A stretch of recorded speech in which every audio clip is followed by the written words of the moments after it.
So we continue with the business plan. We've talked about executive summary, we've talked about elevator pitch and the rest. So we want to talk about the first one here, premises and equipment. I'm going to go back to personnel. For equipment and premises, it simply talks about the resources needed in the business. So we can't run a business without having buildings, without having premises, without having machinery and equipment. All these are assets of the business. So it is important for investors to know that, oh, we have these things in place or not. That is all about premises and equipment.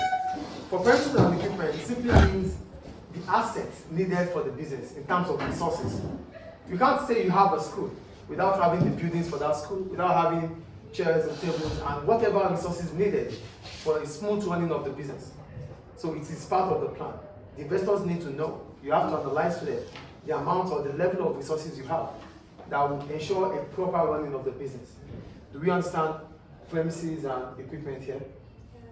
So for premises and equipment, it's all about the resources needed by the business to run the business. Any questions about premises?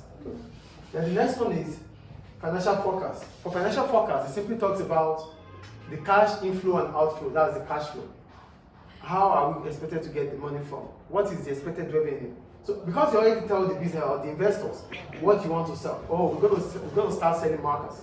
So what is the expected revenue from markers? And what are the expected costs? What are we going to spend to ensure that this marker is available for sale? So these are what financial forecast is about. Are we sure we can make profits or we can reach break even? So there's profit and break even. There's break even when our TR equals to TC. Here, the business is not making a profit nor a loss. So we have estimated that the first year we're not going to make profit, and at the same time we're not going to make a loss. So we are targeting break even. It should be part of your business plan. Because investors, they need to know. Investors are stakeholders, so we cannot lie to them. So there are people we don't lie to, we call them stakeholders, because they have interest in the business activity. So whatever we tell them, they hold on to it, and that is what they plan on. That is what they base their investment on. So you don't lie to them, you tell them how things are. Do we understand financial forecast here?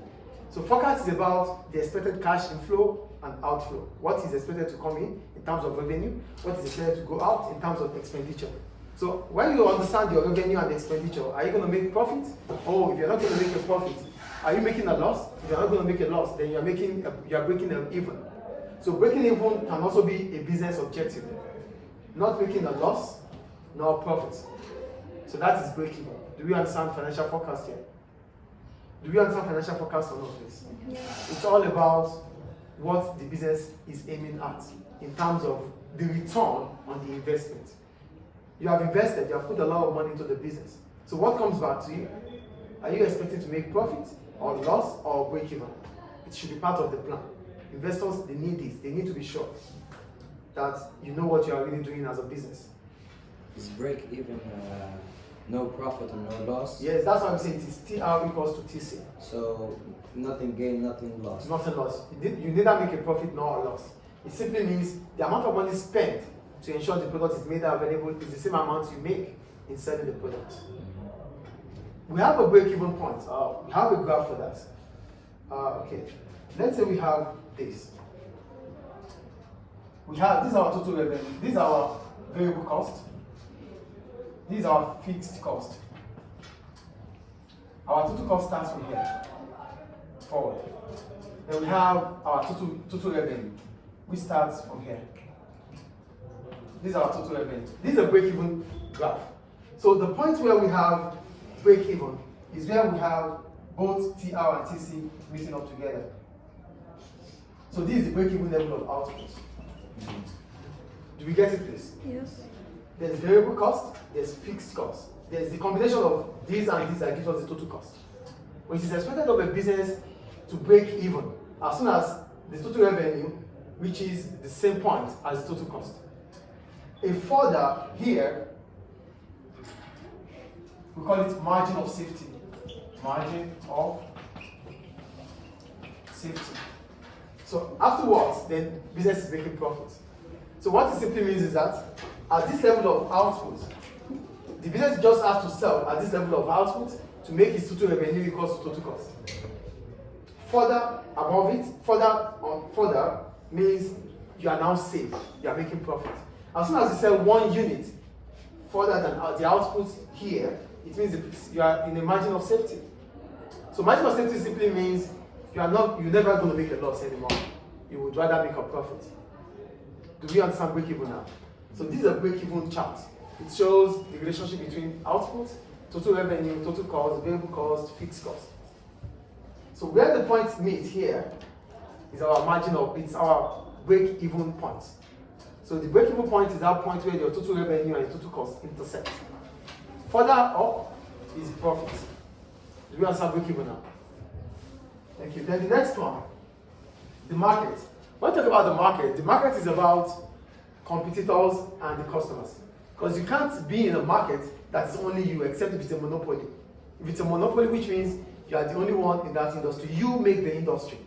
So you are the firm and you are the industry. That is a monopoly. But it's a very rare situation. It's not possible to have a monopoly. So it means business, except for government monopoly, which means government of the country makes it compulsory to have that monopoly. Like the General Electric Company of Libya, GECO. The firm or the enterprise that is in charge of electricity in Libya is a monopoly. But that is government monopoly, it's a pure monopoly. Aside that, most of the market we have is a competitive market. So because you are in a competitive market, it means you have to put into consideration your customers and your competitors. Do you get the point I'm making here? So when you are making your business plan, it is important for you to let investors, your stakeholders, know about the potential customers, the behavior of the customers in that market, and the level of competition in that market. Because these two things are very crucial to going forward of the business.